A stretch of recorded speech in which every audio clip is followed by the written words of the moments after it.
भगवान राम जी की जन्मभूमि अयोध्या पर एक पुस्तक लिखी है। आगे मुझे भगवान श्री कृष्ण जन्मभूमि पर किताब लिखनी है। आप श्री राम जी एवं श्री कृष्ण का दार्शनिक अंतर स्पष्ट कर सकते हैं हमारे? कोई अंतर नहीं है। फिल्म तो आप देखते ही हैं। एक अभिनय करता विविध फिल्मों में विविध स्वांग करता है, अभिनय करता है। पहचानने वाला कभी संशय नहीं रखता है। लगता है क्या? देखो, वो एक बहुत बड़े, वो जो निगेटिव रोल करते हैं उनको क्या कहते हैं? विलन। अब वो हर फिल्म में नकारात्मक रोल करते हैं और कई में सकारात्मक किया, तो वो सकारात्मक करे या नकारात्मक करे, पहचानने वाला क्या कहता है? लेके चला। हाँ, तो प्रभु कभी रुद्र रूप में, कभी सौम्य रूप में, कभी श्रृंगार मूर्ति में, कभी भयानक रूप में। वही वाराह, वही नृसिंह, वही मत्स्य, वही कूर्म, वही राम, वही कृष्ण। अभिनय है ये प्रभु का।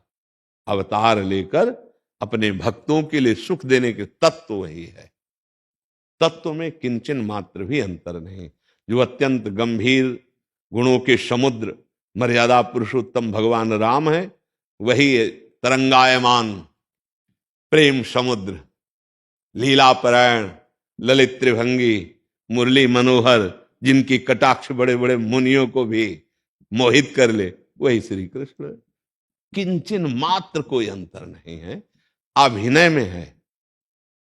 वो मर्यादा पुरुषोत्तम मर्यादा का वहां अभिनय कर रहे, और यहां प्रेम मर्यादा है, जो समस्त मर्यादाओं के बांध को तोड़ करके उच्छलित होती है, उसे प्रेम कहते हैं। समस्त नियमों की जहां पूर्णता होती है, उसे प्रेम कहते हैं। जब भगवान श्री राम दंडकारण्य में विचरण कर रहे थे, तो वहां के ऋषियों ने जे ही अजान बाहु भगवान को देखा तो मुग्ध हो गए। अस्थिमात्र हुए रहे शरीरा ऐसे ऋषि, हृदय में प्रबल लालसा हुई कि कब ऐसा होगा कि इनकी बाहें हमारे गले में होंगी और मैं इनके छाती से होऊंगा। मर्यादा पुरुषोत्तम भगवान राम ने उनकी कामनाएं पूर्ण करी और वो ऋषि बने गोपी, और जब भगवान श्री कृष्ण बने तो रास उन्हीं के साथ किया। श्रुति की ऋचाएं, दंडकारण्य के ऋषि, मिथिला की वो प्रेमी सखियां, ये सब गोपी बने आके। भगवान राम मर्यादा पुरुषोत्तम, उनकी लीला में कहीं भी किसी भी तरह से मर्यादा का खंडन नहीं मिलेगा, सब शास्त्रीय मर्यादा के अंतर्गत। और भगवान श्री कृष्ण प्रेम मर्यादा। अगर प्रेम का ज्ञान नहीं तो तुम मर्यादा से नहीं मिला सकते हो। प्रेम, अगर प्रभु कभी मुस्कुराए हैं तो सियाजू से ही केवल मुस्कुराए रामावतार में, और यहां तो मुस्कुरा के लाखों के प्राण हरण कर लिए।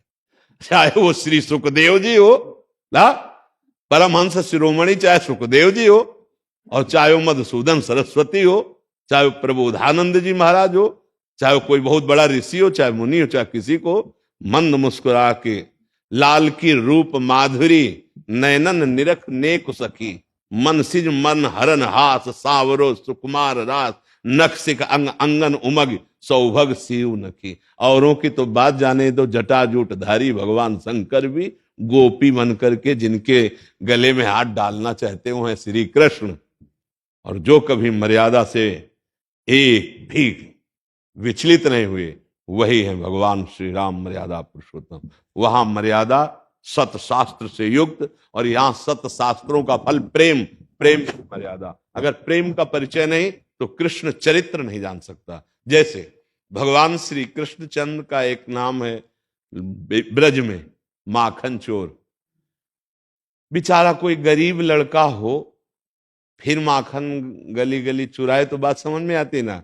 बाबा के कितने थे? 9 लाख गौएं। माखन जानते हो कहां रखा जाता था? कुंड में। कि रोज अगर श्री कृष्ण स्नान करे तो माखन दही दूध के कुंड थे, वहां कोई पात्रों में दूध थोड़ी रखा जाता, दूध दूध के कुंडों में डाला जाता था। दूध का कुंड, दधी का कुंड, घृत का कुंड, मक्खन का कुंड, ऐसे थे।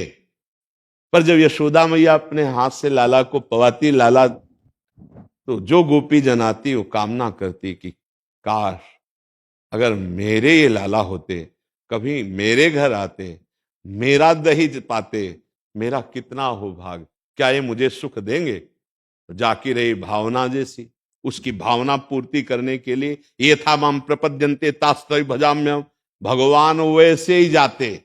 जब कभी उपद्रव करते हुए लालजू को मैया पकड़ती बाह और डांटती और प्रभु का वो डरा हुआ रूप, तो गोपी सोचती क्या कभी मुझे ऐसा सौभाग्य मिलेगा कि मैं इनकी बाह पकड़ूं और इनको डांटूं और ये डर पे।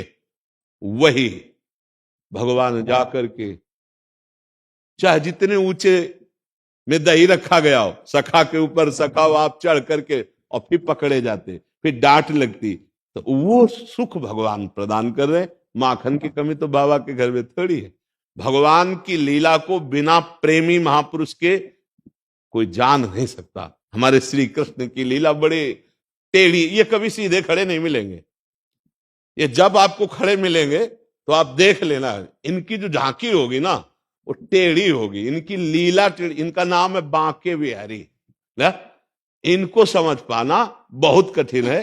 पहले राम जी की मर्यादा को समझो और आराधना करो, तब कृष्ण जी की प्रेम मर्यादा में प्रवेश आए। यहां केवल प्रेम की मर्यादा, प्रेम ही प्रेम, प्रेम ही प्रेम। जूथ की जूथ गोपियां और एक गोपी एक श्री कृष्ण, एक गोपी एक श्री कृष्ण, ऐसा सुख प्रदान कर रहे हैं। ये गोपियां कौन है? ये वो सब ऋषि मुनि हैं जो तप करके भजन करके भगवान के समीप इस प्रेम रस का रसास्वादन पाए। जिनकी चरण रज उद्धव आदि वंदना करते हैं वो ये गोप। भगवान श्री कृष्ण के लीला को बिना प्रेमी के नहीं समझा जा सकता। इनको दार्शनिक तौर पर नहीं समझा जा सकता। इनको प्रेम प्रेम, बिना ढाई आखर प्रेम के पढ़े सो पंडित हो। ये जब तक प्रेम नहीं समझोगे तब तक, और प्रेम समझ के परे की बात है। सूक्ष्मतरम प्रतिक्षण वर्धमानम कामना रहितम अनुभव स्वरूपम, ये प्रेम का जो स्वरूप है अनुभव स्वरूपम। तो इसलिए वही हरि राम है, वही हरि कृष्ण है। श्री कृष्ण से प्रार्थना करो कि मुझे योग्यता प्रदान करो, आपके पावन चरित्र के विषय में हम कुछ गान करना चाहते हैं, तो वही योग्यता देंगे, वही लिखवा देंगे। वो मुकम करोति वाचालम पंगुम लंघयते गिरिम, बकाया वो इतने लीला बिहारी हैं कि उनको समझ पाना बड़ा कठिन है। ललकार रहा है काल्यवन, अरे कहां भाग रहे हो तुम? अपनी महिमा में समझो, तुम्हारा विश्व ये नाम ले रहा है कि बहुत बलवान हो। ये पीछे मुड़ के ले देख रहे, भाग रहे, पीताम्बर फहरा रहा है। क्या नाम पड़ा जानते हो? ठाकुर रणछोर पढ़ा के। अब आप विचार कीजिए, जिनकी भ्रकुटी टेढ़ी हो जाए तो काल भी थर्रा जाए, वो श्री कृष्ण है और भाग रहे हैं। और कहां ले गए? भगा के उसको मुचकुंद की गुफा में ले गए और मुचकुंद से भस्म करवाया और मुचकुंद को दर्शन दिया। इनकी लीला को समझना बड़ा। हर बार जरासंध को फांस लेते थे बलराम जी अपने हल में, तो कहते भैया छोड़ दो, हम जिस काम के लिए आए बड़ा काम कर रहा है। ये एक एक अक्षोणी सेना समेट समेट कर करके बार बार जगह जगह से ऐसे करके लाता है। हम जिसका भार उतारने के लिए आए बहुत बड़ा सहयोग कर रहे थे, छोड़ दो। 18 बार आक्रमण किया भगवान पर, 23 अक्षोणी सेना लेकर, 23 अक्षोणी सेना लेकर के 18 भीम अर्जुन और आप साथ गए और द्वंद्व युद्ध की भिक्षा मांगी और फिर फड़वा के फेंकवा दिया। बड़े लीला बिहारी। उनकी लीला को समझ पाना बिना भगवत प्रेम के नहीं हो सकता। इसलिए बहुत संभाल के उन्हीं से प्रार्थना करोगे। राम जी की लीला के विषय में उनकी कृपा से कुछ समझ सकते हो, क्योंकि सीधे हैं, बहुत सीधे सरकार, गंभीर। और ये कभी सीधे नहीं मिलेंगे। हाँ इनकी चितो है तो वही ना, कोई दूसरे थोड़ी, बहुत प्रेमी है। इसलिए बहुत अच्छा सौभाग्य कि आप भगवान के विषय में कुछ भी लिखें, बहुत सावधानी से लिखें। हमारी प्रभु की महिमा प्रकाशित हो, कहीं कोई अवहेलना या निंदा ना हो, तो जीवन धन्य है। प्रभु के विषय में लिखना, प्रभु के विषय में सोचना, प्रभु के विषय में बोलना, ये सब मंगलमय हो जाता है जीवन का लाभ। जी।